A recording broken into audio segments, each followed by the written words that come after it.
It's like my ball joint or whatever was making a noise. And so I went to take a look. This is what my shock is looking like.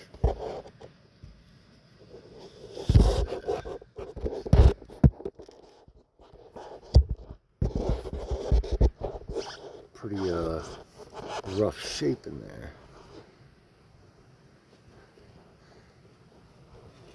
I know I can't really afford to fix it, so now when I drive, I just hope my wheel doesn't fall off. So I looked at the other side to see,